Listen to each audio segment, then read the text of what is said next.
شدیداً اللہ کے بڑے بڑے عذابوں سے، من لدنہ جو اس کی طرف سے ہیں، وَيُبَشِّرَ الْمُؤْمِنِينَ الَّذِينَ اور وہ خوشخبریاں سنائے ان لوگوں کو جو ایمان لے کر آئے، یعملون الصالحات اور صالح اعمال کیے، ان لہم اجرا حسنا بے شک ان کے لیے اجر حسنہ میرے رب نے تیار کیا ہے۔ میرے بھائی پیچھے قرآن کی بات ہوئی تھی پچھلی آیت میں کہ وَلَمْ يَجْعَلْ لَهُ عِوَجًا کہ اللہ نے اس میں کوئی کجروی نہیں رکھی۔ آگے فرمایا قیما بالکل سیدھی ہے وہ کتاب۔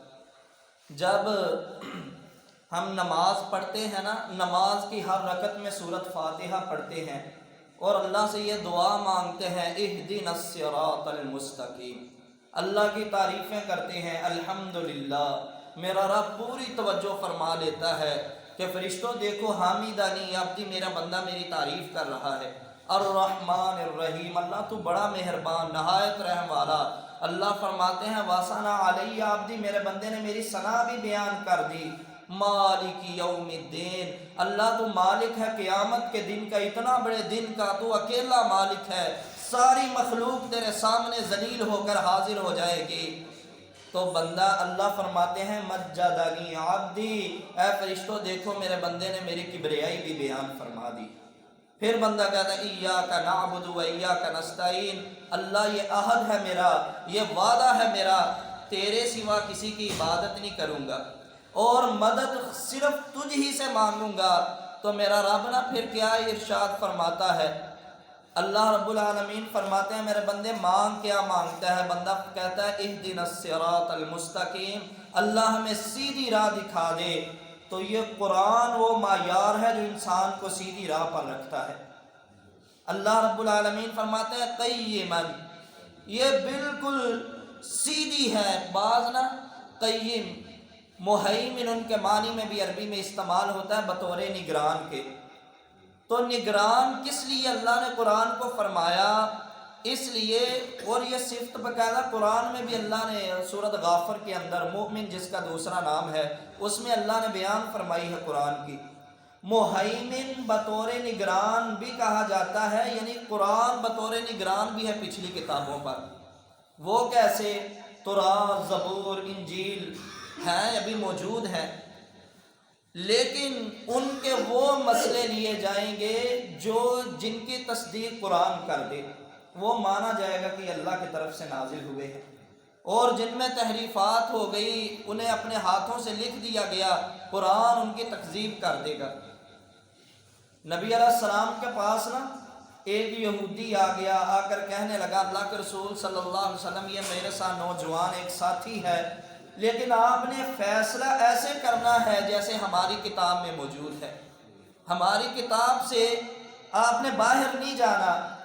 تو نبی علیہ السلام نے فرمایا ٹھیک ہے ہم اس کے مطابق کر دیتے ہیں۔ پہلے نبی علیہ السلام سے کہا کہ قرآن و سنت کے مطابق فیصلہ کر دیں، تو نبی علیہ السلام نے فرمایا ٹھیک ہے قرآن کے مطابق، تو اس کا فیصلہ شادی شدہ جو زانی ہے نا اس کا فیصلہ رجم کر دینا، سنسار کر دینا۔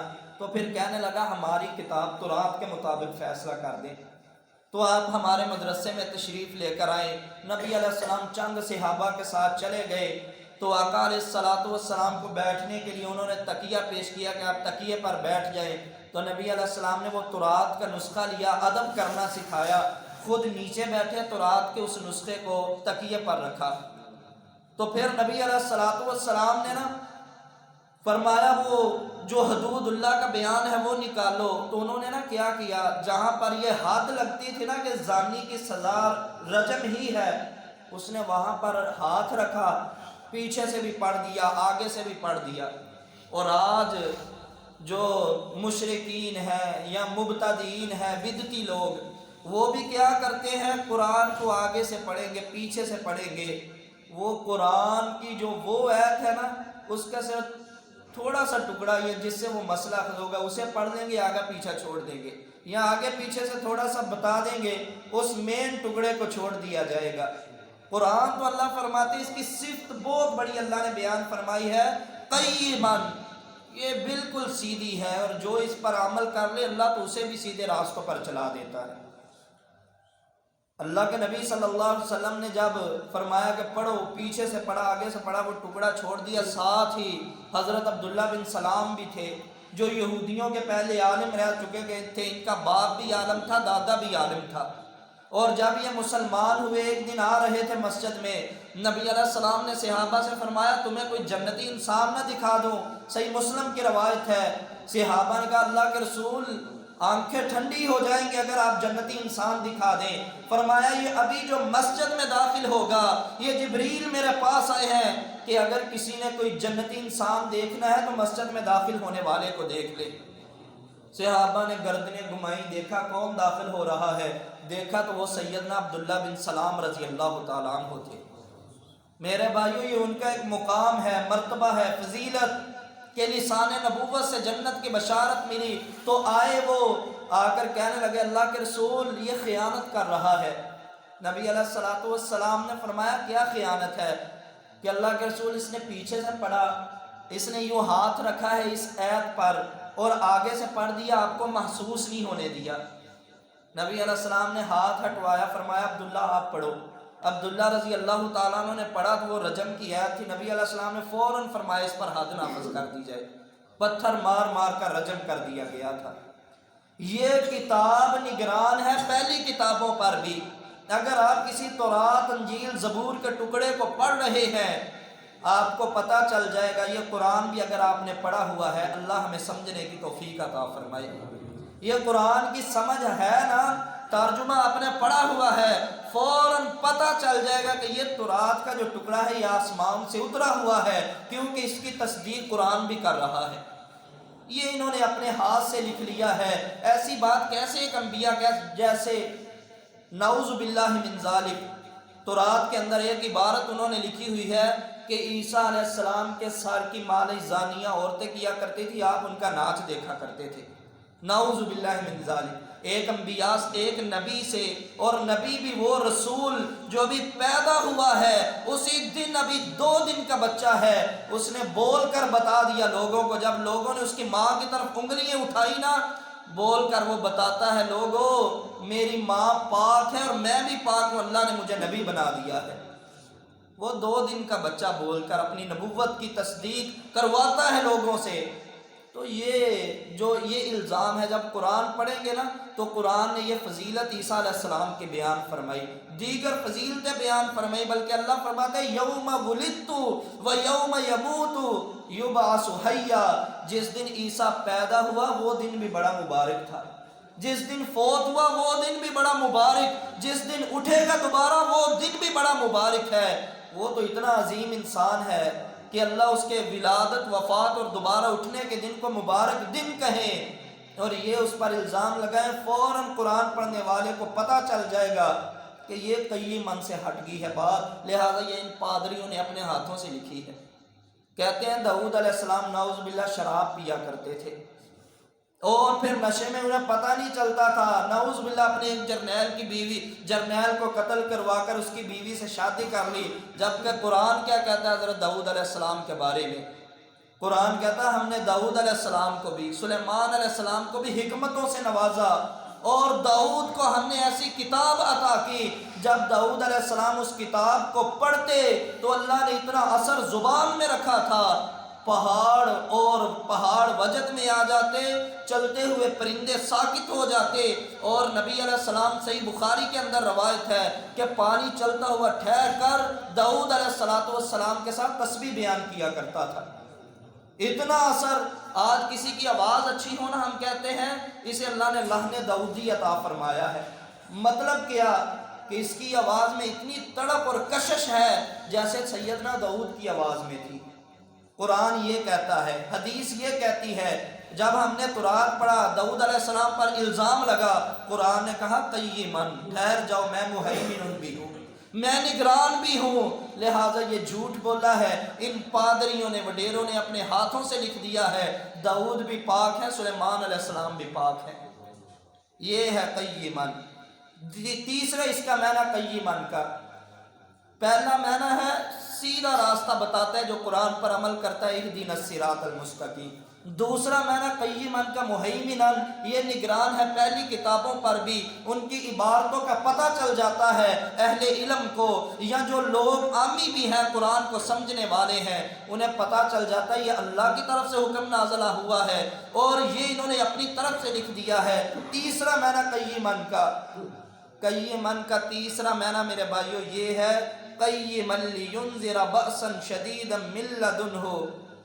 کوئی بعض نا بندہ بولتا ہے کہ اس چیز کو پاس کر دیتا ہے یہ بالکل ٹھیک ہے، مثلا ایک ہموار جگہ ہے اس پر بلڈنگ بننی ہے، دیکھا لوگوں نے، انہوں نے کہا یہ بالکل ہموار ہے ٹھیک ہے، لیکن جو وہ جب انجینئر پیمانہ اوپر رکھتے ہیں نا وہ دیکھنے میں بالکل ہموار ہوتی ہے، جب اوپر پیمانہ اعلیٰ رکھا گیا اس نے بتایا کہ یہاں سے جھکی ہوئی، یہاں سے اٹھی ہوئی، یہاں سے ہموار ہے، یہاں سے ڈھلوان ہے، پیمانے میں چھوٹی چھوٹی چیز آ گئی، تو اللہ فرماتے ہیں قیما، لوگو یہ اتنی سیدھی کتاب ہے اس میں تم تھوڑا سا بھی تضاد نہیں پاؤ گے۔ یہ تیسرا معنی ہے کہ اس میں تضاد اور اس کے اندر، اس کتاب کے اندر عیب نہیں رکھا میرے رب نے کوئی بھی۔ انا نحن نزلنا الذکر وانا لہ لحافظون، قیامت تک کے لیے میرے رب نے اسے محفوظ کر کے اس کی حفاظت کے ذمہ اپنے ہاتھ میں لے لیے ہیں۔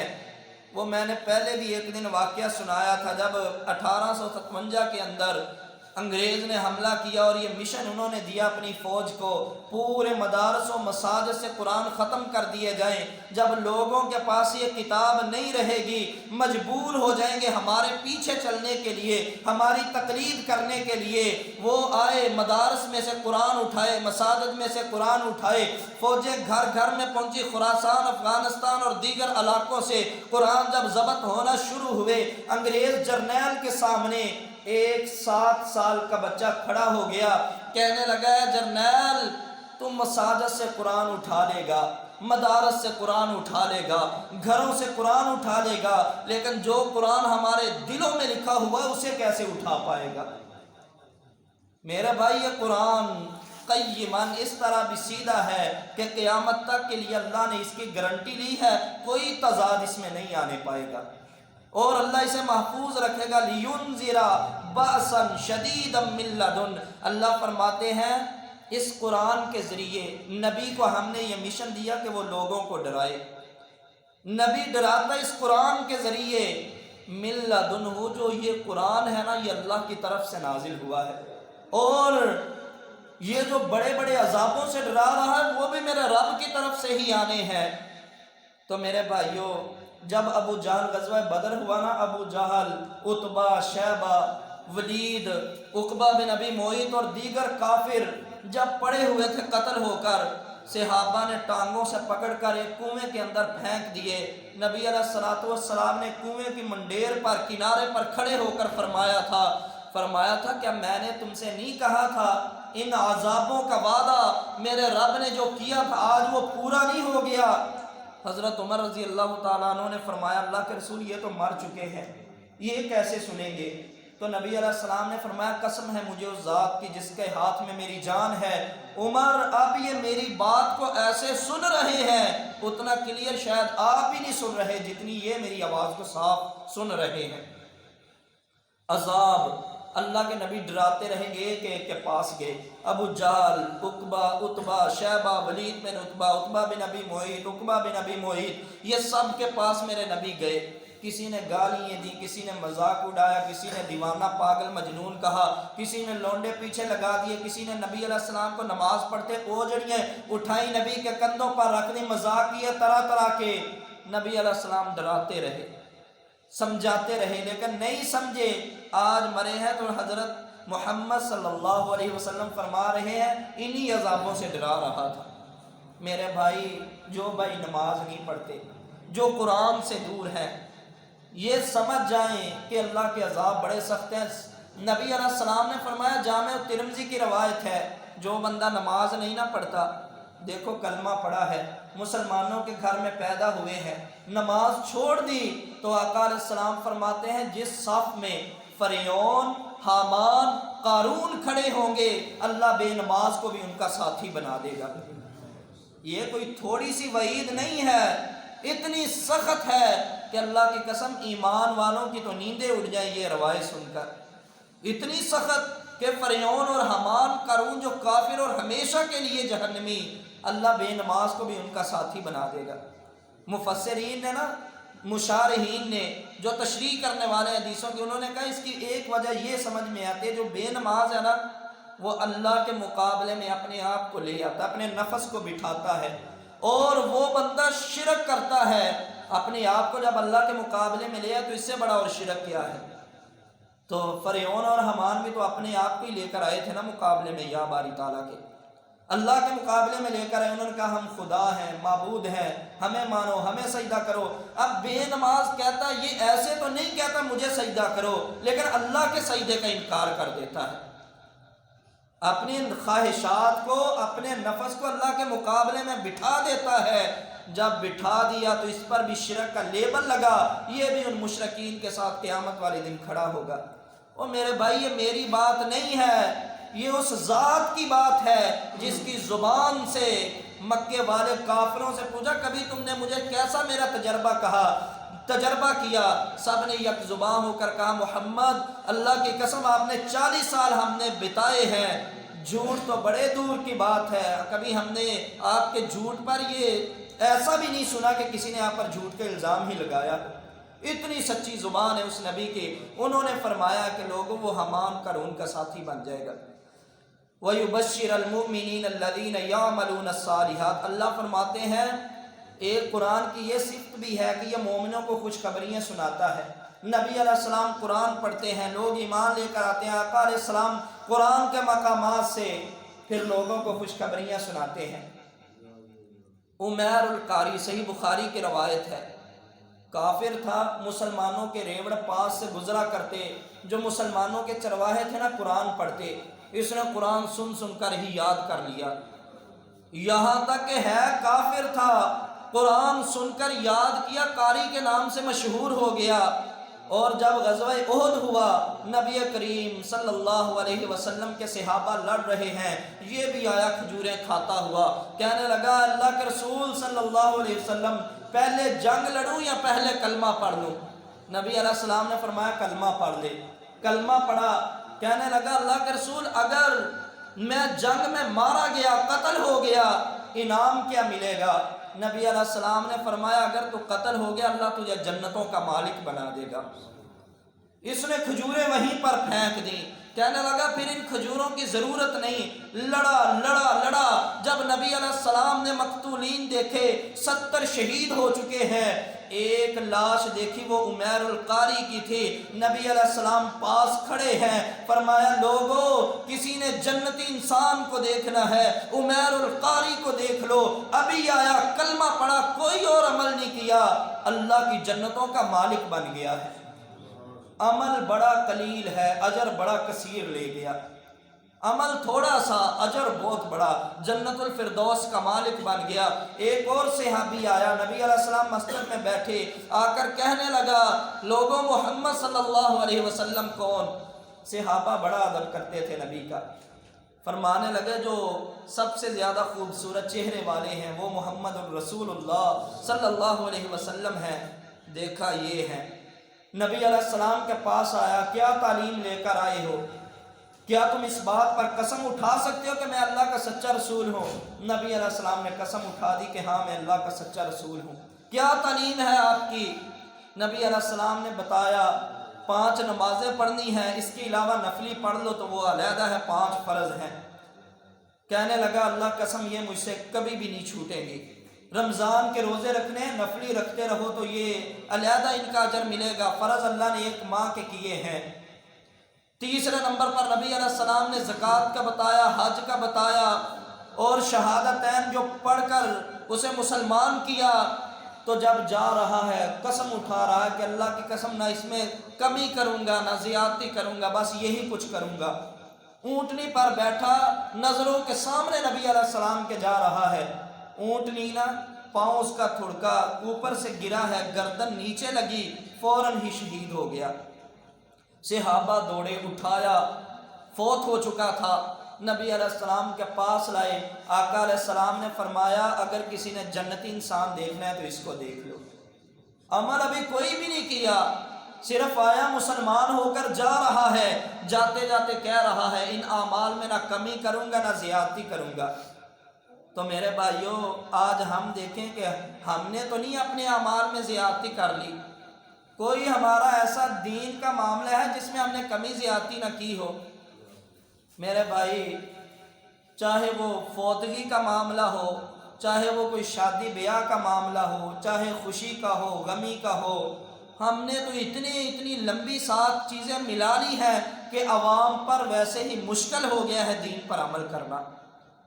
تو یہ ساتھی جو چاہتے ہیں کہ ہم تحقیق کریں اللہ کے لیے، وہ آ کر پاس بیٹھا کریں، حدیث کو دیکھا کریں کہ نبی علیہ السلام کے فرامین کیا، اللہ قرآن میں کیا فرماتے ہیں۔ تو میرے بھائیو یہ خوشخبریاں دی ہیں یعنی نبی علیہ السلام نے کہ اللہ کے عذاب سے ڈرایا بھی، اور نبی علیہ السلام نے خوشخبریاں بھی سنائی، ان لہم اجرا حسنا، بے شک ان کے لیے بہت ہی اچھا اجر میرے رب نے تیار کیا ہے۔ میرے بھائیوں وہ جو اچھا اجر ہے وہ ہے جنت الفردوس، جنت کے لہلہاتے ہوئے باغ، وہ ہے حوض کوثر کے چلتی ہوئی نہریں، وہ ہے سلسبیل کے چشمے، دودھ شراب اور شہد کی نہریں، اور ایسا خالص ہے کہ نبی علیہ السلام نے فرمایا جو میرے حوض کا پانی ہے نا، میرے حوض کا پانی، اس کا ایک قطرہ بھی جس کے حلق میں چلا گیا وہ 50,000 سال کا دن اسے پیاس نہیں لگے گی۔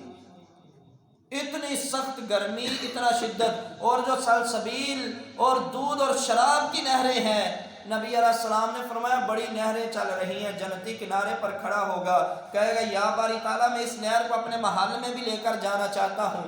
یہ بات کر کے چلے گا، ایک سونے کی نہر یا چاندی کی نہر وہ نکل کر اس کے پیچھے پیچھے چل دے گی، اس بڑی نہر سے نہ نکلے گی جسے چھوٹا کھالا کہہ لے یا چھوٹی نہر کہہ لے، وہ پیچھے پیچھے ہو لے گا، وہ اپنے محل میں چلا جائے گا۔ وہ محل بھی کوئی چھوٹا نہیں ہونا، یہ دنیا ہے نا جتنی بڑی، اس جتنی 10 دنیا بھی ملا لی جائے تو سب سے ادنا جنتی کی جزا ہے، اسے یہ بدلہ ملے گا۔ اور جو بغیر حساب کے چلے گئے، جو حساب دے کر سیدھے جنت میں چلے گئے، اللہ رب العالمین ہمیں بھی ان میں کر دے جو بغیر حساب کے جائیں گے۔ تو میرے بھائیوں جو وہ ان کو اللہ کتنی بڑی جنت دے گا، تو وہ جہاں جہاں جاتا جائے گا نہریں وہاں وہاں پہنچتی جائیں گی۔ تو اللہ رب العالمین ہم سب کو اس جنت میں بھی اکٹھا فرما دے۔ وآخر دعوانا ان الحمدللہ رب العالمین۔